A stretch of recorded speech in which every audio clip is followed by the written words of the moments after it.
to my series on messy play. I will link the playlist above if you haven't seen the other videos. And today we are going to do water play. So for a long time I always thought water play was for the summer and that's the only time we could do it, and then that gets packed away and that was it. And it's just not true. Oscar just loves water, running water. Bath times are super fun. And I just thought, actually, we need to do more water play regardless of the weather. Now, we do live in Dubai, so we're pretty much guaranteed warm weather all year round. But if you don't live in somewhere warm and you're thinking, nah, we can't do that, you definitely can. You just maybe need some waterproof covering on the floor or a tuff tray, or even do it in the bath. So this week's video is going to show you lots of different ways that you can use water to have a really fun time and support your child's sensory development. I really hope you enjoy the video, and if you do, don't forget to subscribe and give it a thumbs up.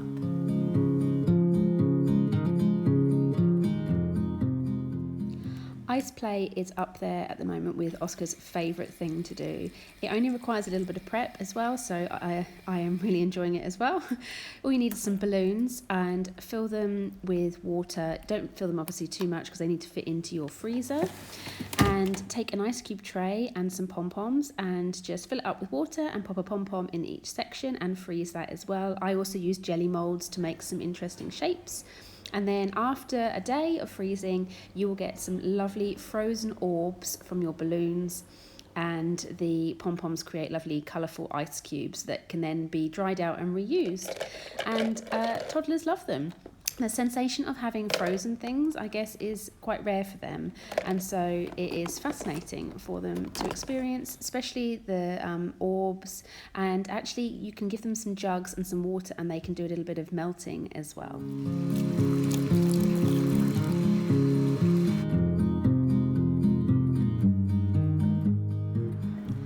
Pouring is a great practical life skill, and so something that you can really foster during some water play.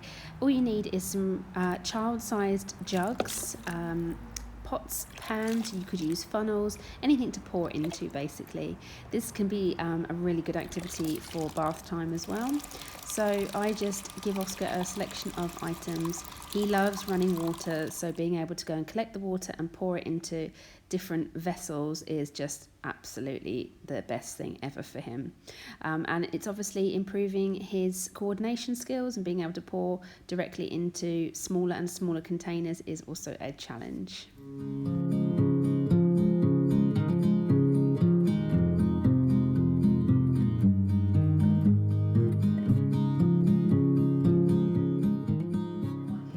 So I posted this one on my Instagram very recently and it got a lot of love. If you don't follow me, it is at The Way We Play, and I post daily what we're up to. So this is a real simple water play activity. It is literally slicing up some citrus fruits and putting them into some water. A little note here, make sure that your child doesn't have any cuts or open wounds when you're doing this activity, because obviously the citrus will sting. But if they don't, it is really, really fun. Oscar loves tearing apart the fruits. Obviously they can also eat them, so that's all part of the sensory experience, and this is really hitting pretty much every sense. I always tend to put some jugs in as well so that he can transport things to different containers, and he just loves this one, and it is so simple to have up your sleeve for a rainy day in the bath or a sunny day outside.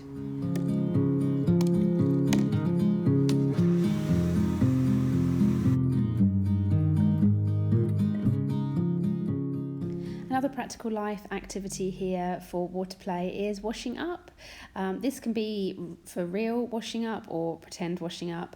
I tend to find that toddlers of this age like to clean objects, and as they get a bit older they actually like to clean dirty objects.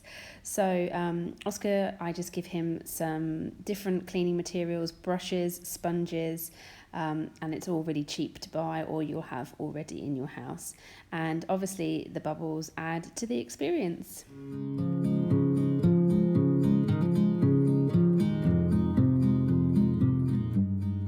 So to make super bubbles, you're going to need a tear-free bubble bath that is safe for your child's skin, and you need 2 tablespoons mixed with 2/3 of a cup of warm water, and then with your hand mixer beat it for about 2 minutes. You will know when it is done when there's no liquid left and you've got a big luxurious kind of thick bubble mixture. You can just use it as is, so Oscar often just has a bowl of this to play with, and it's kind of less wet than, you know, being in full-on water, so that he can be clothed. Equally, you can use this as your base and put it into a bigger tub and then blast it with some more water, and obviously then that will just increase the amount of bubbles you get. So we also do this if we've got people around and we need more bubble mixture to go around. But obviously you don't want to keep using lots and lots of bubble baths, so this is a good way to make it go a little bit further. Again, we just use a load of jugs and containers. Blowing bubbles is super fun as well, and yeah, this is a great one for the bath if you want to do a super bubbly bath as well.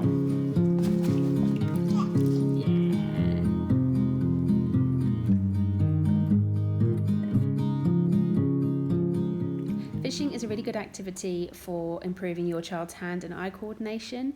I chose to use pom-poms. We had 2 different sizes, and then a selection of equipment from the kitchen to catch the pom-poms in. So we had these 2 different size sieves, and then like a spaghetti scoop.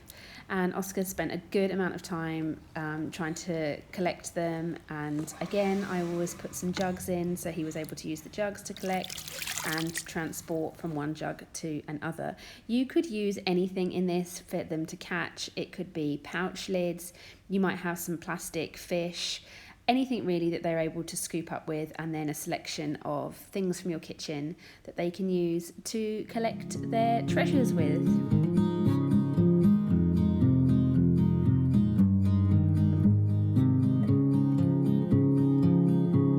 Significant light, just where it was needed.